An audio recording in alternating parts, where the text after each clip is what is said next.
And over in Normangee this Saturday, many in that community will help decide whether or not the city's school district will move forward with renovations after the issue failed to pass last fall. Today, we spoke with the superintendent who says it all comes down to having a clear understanding on what a voter's decision would mean. In November, Normangee ISD tried passing a bond issue to improve parts of their district, a measure that the district says failed by 38 votes. It's something the superintendent says was necessary to bring back up. We're going to take ownership of that and say that it was based on the fact that we didn't communicate it clearly. We didn't make sure that our stakeholders knew what it was and what it wasn't. Leading his district for several years now, Ruffin says the renovations would increase classes, create more space for the cafeteria, and create a new connector to the buildings, all to help accommodate the growth their district is seeing. Normangee ISD is growing.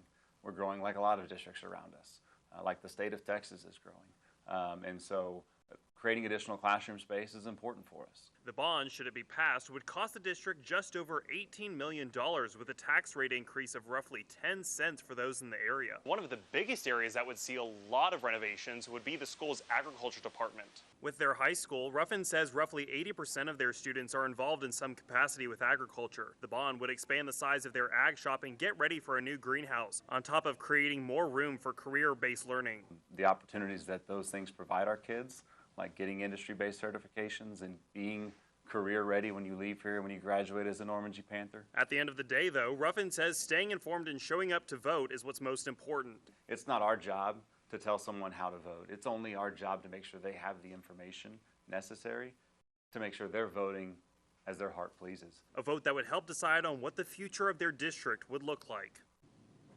Now, if you live in this area, just a reminder, this Saturday, May 7th is Election Day, where you'll have an opportunity to cast your ballot.